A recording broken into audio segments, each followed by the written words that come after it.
দীর্ঘ প্রায় 1 বছর যাবত আন্দোলন সংগ্রামের পর প্রস্তাবিত ঢাকা সেন্ট্রাল ইউনিভার্সিটির কার্যক্রম এখন শেষ পর্যায়ে রয়েছে। গত সোমবার সরকারের পক্ষ থেকে প্রথমবারের মতো ঢাকা সেন্ট্রাল ইউনিভার্সিটির রূপরেখা জাতির সামনে তুলে ধরা হয়েছে। দীর্ঘদিন শিক্ষার্থীদের শিক্ষা বৈষম্য নিরসনের জন্য আড়ালে কাজ হলেও গত সোমবার সরকার সকল সাংবাদিকদের সম্মুখে এসে রূপরেখা প্রকাশের মধ্য দিয়ে যে মাইলফলক সৃষ্টি করেছে সেটিকে আমরা প্রতিটি শিক্ষার্থী অন্তর থেকে স্বাগত জানাই।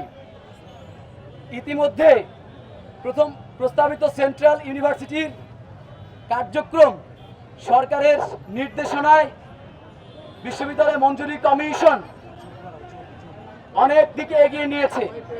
এজন্য বিশ্ববিদ্যালয় মঞ্জুরি কমিশনকে আমরা অনেক বেশি ধন্যবাদ জানাই। আপনারা জানেন এই লড়াই সংগ্রাম শেষে যে পথটুকু তৈরি হয়েছে এর পিছনে বিশেষ কিছু মানুষের ভূমিকা আছে। সরকারের মধ্য থেকে পরিকল্পনা উপদেষ্টা ডক্টর ওয়াহিদুদ্দিন মাহমুদ স্যারের প্রতি লক্ষ লক্ষ শিক্ষার্থীদের অন্তর থেকে কৃতজ্ঞতা জানাই। আমরা ধন্যবাদ জানাচ্ছি শিক্ষা উপদেষ্টা সিআর আবরার স্যারের প্রতি, ইউজিসি চেয়ারম্যান ডক্টর এস.এম.এ ফায়েজ স্যার সহ ইউজিসি সদস্য ডক্টর তানজিমউদ্দিন খান স্যারের প্রতি অন্তর থেকে কৃতজ্ঞতা জানাই। স্যার শিক্ষার্থীদের অন্তরে ব্যথা বুঝতে পেরে প্রতিটি ক্যাম্পাসে ক্যাম্পাসে ঘুরে সমাধান বের করেছেন। প্রিয় সাংবাদিক বৃন্দ,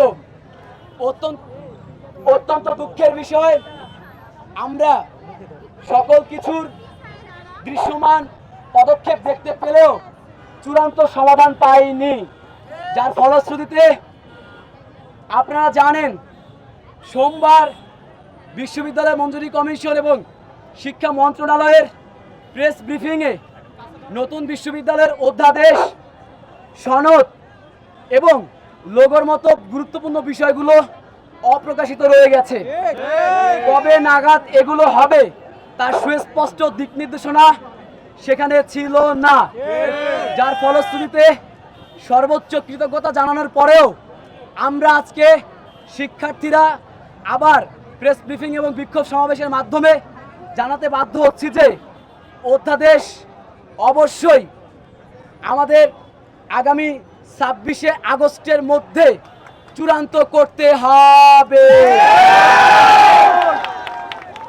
অধ্যাদেশ চূড়ান্ত করার সাথে সাথে ভিসি, প্রক্টর নিয়োগ সহ যাবতীয় সকল প্রকার কর্মকর্তা নিয়োগ করে বর্তমান শিক্ষার্থীদের ঢাকা কেন্দ্রীয় বিশ্ববিদ্যালয়ের নিয়ন্ত্রণে পরিচালিত করতে হবে। বর্তমান শিক্ষার্থীরা ঢাকা বিশ্ববিদ্যালয়ের যে বৈষম্য, শোষণ এবং নির্যাতনের মধ্যে পড়েছে সেখান থেকে অবশ্যই মুক্তির জন্য শিক্ষার্থীদেরকে নতুন বিশ্ববিদ্যালয়ের কার্যক্রমে অন্তর্ভুক্ত করতে হবে। এই তিনটি মূল দাবি অর্থাৎ 26 সেপ্টেম্বরের মধ্যে অধ্যাদেশ জারির পর ভিসি প্রক্টর নিয়োগ এবং বর্তমান আগস্টের মধ্যে অধ্যাদেশ এবং শিক্ষার্থীদের সেখানে অন্তর্ভুক্তকরণ। আপনারা জেনে খুশি হবেন ইতিমধ্যে